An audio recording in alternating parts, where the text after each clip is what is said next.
Kulang lang talaga ang disiplina ng Pilipino eh. Bahala na kung anong dumating. Magre-react na lang tayo. Wala ba tayong foresight para ma-prevent yung lahat ng mga bagay na pwede naman natin i-prevent? Tanay na rin kasi tayo dyan eh. Ang reaction ko lang po kailangan ko lang mag-aaral lang mabuti. Nang sa gayon, makatulong ako sa ating bansa, parang gano'n. Magulo. Sana lang, maayos na. Pero sa tingin ko parang inaano lang siya, politicize siya. Balik tayo sa ating mga balitaan dito po sa iBalita Weekend Report. Bago po natin pasadahan ang iba pang mga nagbabagang balita sa linggong ito, pag-usapan muna natin kasama si Ginoong George San Mateo itong issue ng panibagong pagtataas ng presyo ng produktong petrolyo. Magandang hapon po sa inyo, Ginoong George San Mateo. Magandang hapon din, Kuya Elliot, sa lahat po ng televiewers ng Net25. Sunod-sunod ho ang pagtataas sa presyo ng produktong petrolyo at tulad doon ng dati ay kanilang kinakatwiran na deregulated na po ang industriya ng langis at ang DOE ang ginagawa na lang ho ay monitoring. Sa inyo naman po pag-monitor ay tama ho ba? Dahil sa ngayon po lumilitaw ho at may mga report na nagkakaroon po ng overpricing sa mga produktong petrolyo. Ano po masabi niyo na ito, Ginoong San Mateo? At tama po yan, no? Talagang matagal na yung ating hinala, suspecha na may overpricing. At sa katunayan, based sa study ng Bagong Alyansa Makabayan, napag-aralan nila na may 6 pesos and 72 centavos per liter na overpricing sa produktong petrolyo simula 2008 hanggang 2010. Pero ito maganda, Kuya Eli, mismo nakita ko ng harapan yung usapin na overpricing. Meron po tayong weekly dialogue with DOE kung saan pinapaliwanag din ang increases.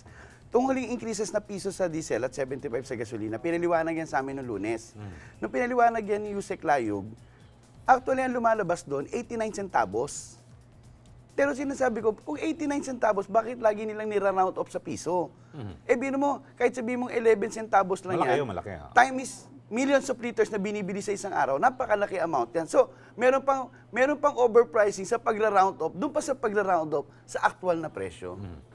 Ayun, so ano ang sagot ho ng DOE na nakita nyo na may 11 centimos na sobra rito? Ang sagot lang ng DOE, yun daw ang kalakaran. Nako, Oo, yun daw ang kalakaran. Kaya sabi ko, so ang round off pataas lagi. Pero tulad niyan, may umuugong na balita na magro-rollback daw. Pag may mga rollback naman, 75 centavos o 25 centimos. So pagpababa, hindi nila nira-round off. Talagang eksakto. Pero Ginoong San Mateo, dito po sa sunod-sunod ho ay na pagtataas sa presyo ng produktong petrolyo, binabanggit ho ng gobyerno na magbibigay ng diskwento yung mga oil companies. Ayon po sa DOE, ano humang klaseng diskwento ito? Lahat ho ba ng mga gasoline stations na mga oil companies, magbibigay sila ng discount sa mga pampublikong sasakyan tulad doon ng jeepney? Well, based sa pag-usapan namin no last Monday, yan po ang topic namin yung discount.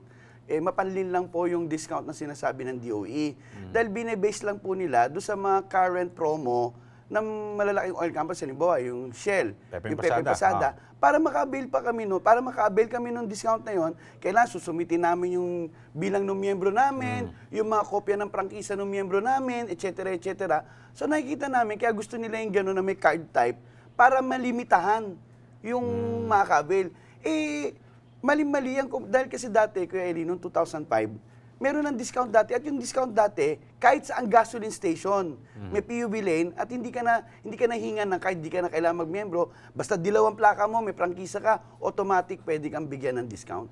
So dito ho sa ginagawang na sinasabi paraan ho ng gobyerno, may binabanggit ho si Pangulong Ninoy Aquino na para raw mabawasan yung bigat ho ng epekto ng pagtataas sa presyo ng produktong petrolyo, gawing isahan na lang isang buwan, isa. Pabor ba kayo rito? Actually, wala namang mareresolbahan yan na problema. Wala namang mareresolbahan yan Kahit kasi gawin mo pang isang once a week, gawin pang once a month, kung nag-overpricing sila, ganun pa rin.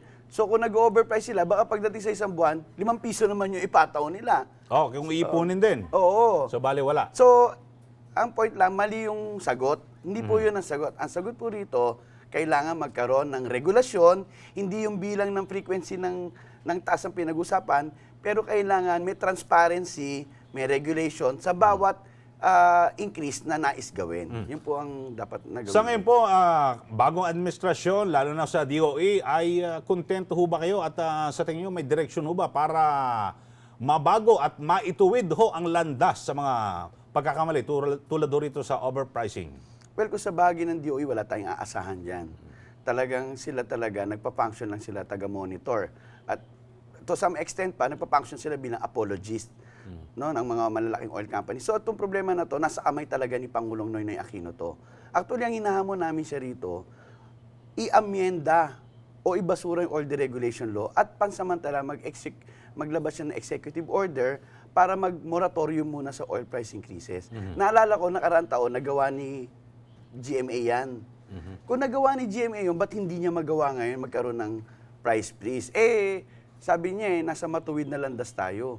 So dapat kung matuwid na landas, kapakanan ng taong bayan po. Nagkaroon din po ng ondoy, di ba? Pasamantala itinigil yung pagtataas sa presyo ng produktong petrolyo. So sa ngayon ho, bukod ho dyan, ay ano pa ang dapat na gawin? Kasi alam niyo ho, yung pagbabawalang bisa ng oil deregulation law, mukhang mahirap po yan sa Kongreso, no? At matagal na ho na marami ng pagkakataon na nag-attempt po, pero hindi ho mangyari. Bakit ganun ho? Well, ang dahilan po yan, lack of political will ng gobyerno. Kung may political will ng gobyerno at talagang sinasabi niya para sa tunay na pagbabago, wastong landas, etc., talagang i-repeal nila yung oil deregulation law, tapos gagawa ng paraan ng gobyerno para maibalik ulit ang Petron bilang state oil company, bilang pagprotekta sa atin. Okay, Ginoong George San Mateo, salamat po sa inyong oras dito po sa iBalita Weekend Report. Maraming salamat din po. Okay. At sa amin pong pagbabalik, alamin natin kung magiging bagyo ang namatahan ng Pag-asa na isang low pressure area. Thank you. Parang talagang nangyayari na hindi na tayo safe dito sa bansang kinaroroonan natin dahil sa dami na nga na nangyayari. Ayan na nga, maglalakad ka lang, hindi mo na mamalayan, may bigla na lang sasabog. Di mas maging vigilant pa sana yung mga kapulisan natin, yung mga namumuno. Dapat paigtingin pa nila yung security ng mga tao. Ingat lang, just pray and trust God.